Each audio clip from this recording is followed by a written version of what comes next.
What's up, guys? Open Ice Hits with Scotty2 Hockey, everybody's not-so-favorite YouTuber, but today I'll settle for second best. That's okay. Here with another Montreal Canadiens video, and what I'd like to talk about is the pros and cons of beating Pittsburgh in this play-in round that's coming up. If the Montreal Canadiens beat the Pittsburgh Penguins in this play-in round, they advance officially to the playoffs. There'll be 16 teams then, and they do officially have a shot at the Stanley Cup.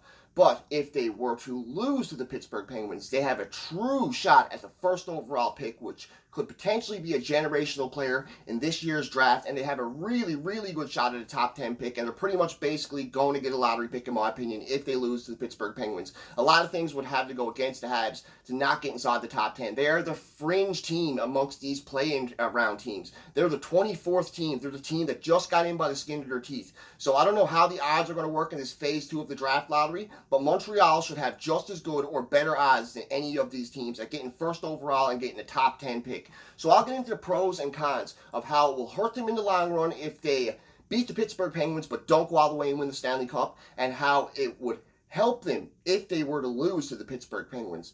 So the pros of beating the Pittsburgh Penguins are winning this qualifying round could give the team overall a lot of confidence that could spark a serious playoff run. If Carey Price was to play phenomenal against the Pittsburgh Penguins, Thomas Tatar was to bring his A game, Jonathan Drouin was to find his game like he was playing at the beginning of the season, Shea Weber was to step up. A lot of players got a lot of confidence. It could trend into the next round. They could get another big win, and who knows, they could go all the way to the Eastern Final or the Stanley Cup Final. We've seen it in 2010. We've seen it in 2014. It's not impossible when it comes to the Habs. Another pro could be more notoriety amongst American fans. The fans of other sports that are in America right now won't have any baseball, basketball, playoffs, no golf, no tennis, no nothing like that to watch. So they could start watching hockey, not only because they want to watch hockey, because they want a sport to bet on. Other than the UFC, there's no real active sports on the go right now. Not that I know of, no major ones, that's for sure.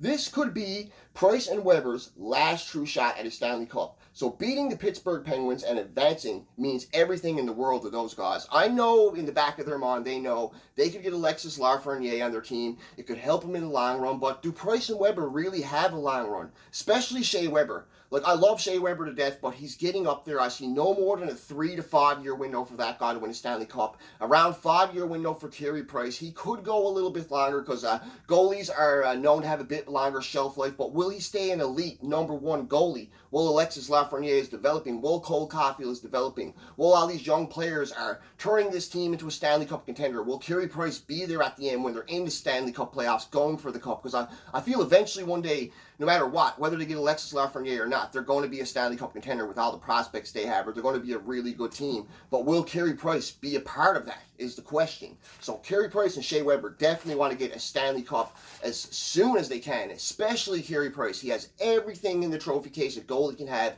except for the most important thing, Lord Stanley's Cup. And another pro could be rookies and young players like Jesperi Kotkaniemi and Nick Suzuki could get a lot more experience and grow throughout these playoffs. The playoffs are known to really bring the best, it really brings the worst out of some rookies, but some young players really find their game in their playoffs and they spark their career from here. Look at what it did for Jonathan Toews, Patrick Kane. Look at the players that made them become. I'm not saying the playoffs are what made them the players they are, but it definitely helped develop their game, grow their game. It taught them a lot as a player. I guarantee you they wouldn't be the players they were today if they didn't have the success they did in the playoffs. That is 100% for sure. And there's only a 12.5, this is kind of a pro, you can look at it as a pro if you want, there's only a 12.5% chance of Montreal even getting the first overall pick. So even if they were to win against the Pittsburgh Penguins and not have a ton of success in the playoffs, just beat Pittsburgh, they're not guaranteed to get that first overall pick anyways, but they are going to lose their lottery pick for sure. Now we'll get into the cons.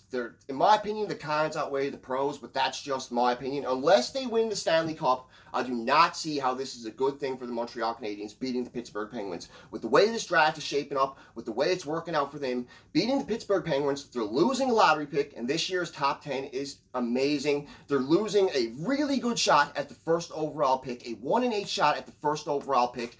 I just don't see how anything but winning a Stanley Cup would benefit the Habs when it comes to this situation right now. And the cons are you lose any chance at a lottery pick. That's the number one con. Second con is you 100% will not get Alexis Lafreniere. then passing up a good chance to get this year's #1 pick could hurt this team for years and years to come. If they were to win a few rounds but don't win the cup, is it truly worth giving up a prospect who is projected to be a franchise player to almost any team he goes to outside the Edmonton Oilers? Like, is it really worth anything less than a Stanley Cup? Is it worth passing up a shot at Lafreniere? Even though you're not guaranteed to get him, I almost feel like it's fate. If Montreal Canadiens lose to Pittsburgh, they're a Quebec team. Lafreniere plays in the Quebec Major Junior Leagues. He's from Quebec. I guarantee you he wants to play for the Montreal Canadiens. I almost feel like it's fate to fall. This guy's going to fall into the Habs' lap. I can just see it now. I don't know how, but I feel it's going to happen. I really do in my heart feel that this is almost fate, that Alexis Lafreniere is made to play with the Montreal Canadiens. I've felt that way for years. I don't want the Habs to lose by any means, but when it comes to this situation, this is probably the only situation ever where I will say it's either Stanley Cup or lose that round of Pittsburgh. If they're not a true contending team, which, let's be realistic, they're most likely not truly a contending team, unless we see something amazing against the Pittsburgh Penguins that they show us that they can truly win a Stanley Cup. Carey Price plays lights out like he's never played in his career. I don't see how it's worth it. I don't see how they're going to win a Stanley Cup, and I don't see it being worth it giving up a chance at a lottery pick. Even if you don't get Lafreniere, is a playoff run worth giving up a true lottery pick? An extremely good shot at 9th or 10th. A phenomenal defensive prospect is out there in Jamie Drysdale. Cole Perfetti could be on the board. Jack Quinn could be on the board. So even beating Pittsburgh in that situation, you're giving up a chance at a player like that outside of Lafreniere. Because if they beat Pittsburgh, they're not going to get a lottery pick no matter what happens. It could cost Marc Bergevin his job. Now, some fans may see that as a pro. Some fans may see that as a con. I kind of like Bergevin myself. I'm not a huge supporter of the guy by any means, but the way his drafting has been pretty decent. His trades have been pretty decent the past few years. I know he's made a few mistakes in the past. I know a lot of fans don't like Marc Bergevin, and I can totally understand why. But if he were to pass up a chance in Lafreniere and they were to lose to the Pittsburgh Penguins, or they were to beat the Pittsburgh Penguins and go on and almost get to a Stanley Cup and not win the Stanley Cup, and Lafreniere, whatever team he goes to, goes on to win a bunch of Stanley Cups, goes on to be a generational talent, or another team gets Drysdale or Perfetti and the Habs had a shot at them and those players would go on to be superstars, Jeff Molson could look at that and be like, man, like, you really had a chance to pick up this player. You could have done something to make sure that Montreal didn't win that round. Like, he could do something crazy. Marc Bergevin could do something crazy. He could talk to Claude Julien. They could bench Carey Price. They're obviously not going to do that, but it could cost Marc Bergevin his job in the long run is what I'm saying. And I guarantee you it's in the back of his mind. Like, does Bergie really want the Habs to beat the Penguins right now? Really want the Habs to beat the Penguins right now? Does he think they're a real contender? Because coming into this year, he said he just thought they were going to be a playoff team. He'd be happy if they were a playoff team and build from there. And in years to come, he thinks they're going to be a contender. So if he don't think they're a contender right now, there's no way he wants them to beat the Pittsburgh Penguins. There is no way he wants to give up a shot at Lafreniere. That's just my opinion.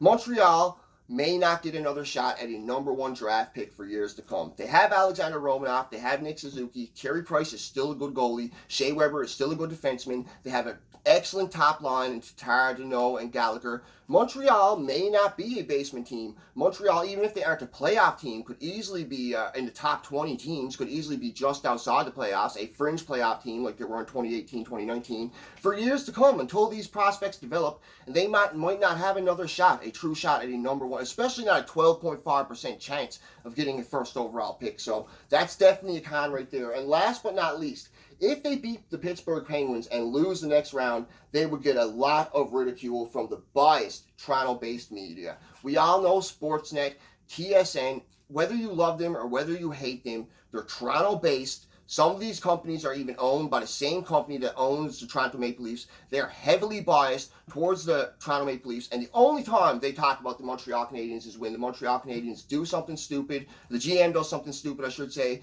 is when the team is struggling, when there's controversy between the players, when it's negative. The only time they talk about the Montreal Canadiens is when it's negative. And if they were to beat the Pittsburgh Penguins, give up a chance at a lottery pick and first overall pick, go into the next round and get swept, you would not hear the end of it. The Toronto-based biased media would shove it down Habs fans' throats, especially if Toronto had success in the playoffs. You would never hear the end of it. So is it really worth it That's the question. That's basically what this whole video is based on. Is it worth the Montreal Canadiens beating the Pittsburgh Penguins and giving up pretty much a guaranteed lottery pick and a really, really good 12.5% chance or higher, depending on how this phase 2 thing works out, of getting Alexis Lafreniere? That's what I'd like to know. Let me know in the comment section. And of course, have a great day, folks. This is Openers Hits with Scotty 2 Hockey.